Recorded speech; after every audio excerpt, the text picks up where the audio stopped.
News 18 लोकमतच्या एका पत्रकारिणीने मराठा आंदोलकांवर गंभीर आरोप केले आहेत।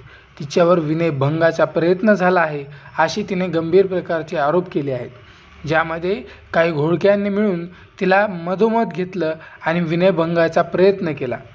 मंडळी, ही एक देवेंद्र फडणवीस यांची नवीन चाल आहे किंवा या आंदोलनाला गालबोट लावायचा प्रयत्न आहे यामधून दिसत आहे। मंडळी, ह्या आरोप करणाऱ्या महिलेंचे कोणासोबत काय संबंध आहेत तुम्हाला या व्हिडिओमधून कळेल। ही व्हिडिओ तुम्ही अगोदर बघून घ्या। काल एका महिला पत्रकारिणीने असा आरोप केला मराठा आंदोलकांवर की मराठा आंदोलकांनी माझ्यासोबत छेडखानी केली, ते महिलांना घेरतात आणि 15-15-20 जण त्या घोळक्यातून बाहेर पडू देत नाहीत, किंवा मराठा समाजातील आंदोलक आता हे हुल्लडबाजी करत आहेत, स्त्रियांना त्रास देत आहेत, असे वेगवेगळे जे आरोप केले।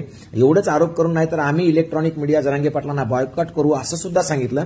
ती बाई नेमकी कोणाची दलाली करते आहे ते मी तुम्हाला इथं स्पष्टपणे दाखवतो। या बाईचा फोटो पहा, या बाईचे कोणासोबत संबंध आहेत पहा। सगळ्यात महत्वाची गोष्ट म्हणजे ज्या व्यक्तीसोबत संबंध आहेत त्याच ती व्यक्ती म्हणजे महाराष्ट्राचे लाडके मुख्यमंत्री देवेंद्रजी फडणवीस। या बाईंना आरोप करण्यापूर्वी 1 तासापूर्वी त्याच IBN लोकमतच्या स्टुडिओमध्ये जाऊन तिथल्या गणपतीची आरती करून आले आणि आरती करून आल्यानंतर बरोबर 1 तासांनी या बाईने मराठा समाजातील आंदोलनकर्त्यावर असे आरोप केले।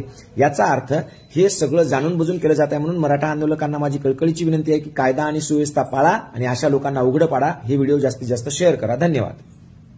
मंडळी, जसं की तुम्ही बघितलं, त्या महिलेला देवेंद्र फडणवीस यांच्याकडून अवॉर्ड भेटलाय आणि देवेंद्र फडणवीस नुकतेच न्यूज 18 लोकमतच्या स्टुडिओमध्ये जाऊन आले आणि त्याच्यानंतरच हे आरोप व्हायची सुरुवात झाली।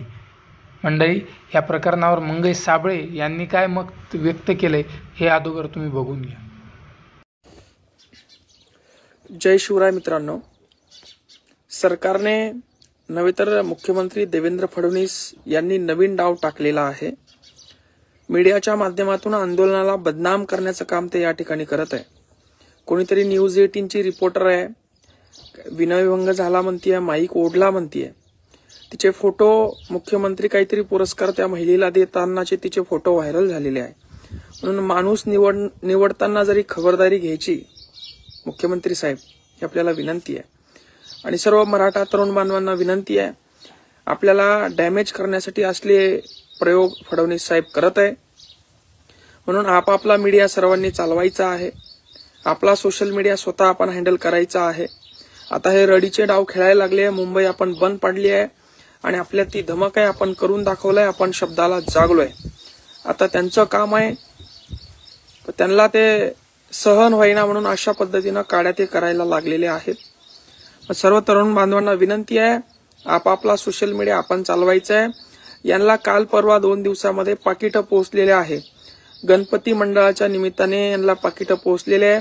हाकेवर हल्ला, हे झालं ते झालं, हे समोर दिसणाऱ्या नाचणाऱ्या चित्रामध्ये आमचा मीडिया याला सहकार्य करत नाही, सपोर्ट करत नाही, समर्थन करत नाही, अशा बातम्या हे द्यायला लागलेल्या आहेत। त्यामुळे आपण थोडं हुशार होणं गरजेचं आहे। मीडिया देखील यांनी आता विकत घेतलेला आहे। आता गावाकडच्या लोकांना आपण फोनवर काय दाखवतोय तेवढंच काय ते कळणार आहे, त्यामुळे सर्वांनी हुशार राहायचंय। गावाकडच्या मंगळवारी गावाकडच्या प्रत्येक गावामधून 50-50, 60-60 पोरं मुंबईकडे निघणार आहे। जय जिजाऊ, जय शिवराय। धन्यवाद मित्र हो, जास्तीत जास्त तरुणांपर्यंत हे असले व्हिडिओ पोहोचत चला। धन्यवाद। मंडळी, आजसाठी एवढेच। या प्रकरणावर तुमचं मत काय आहे कमेंट सेक्शनमध्ये सांगायला विसरू नका व व्हिडिओ आवडल्यास व्हिडिओला लाईक करा। आजसाठी एवढेच। जय हिंद, जय महाराष्ट्र।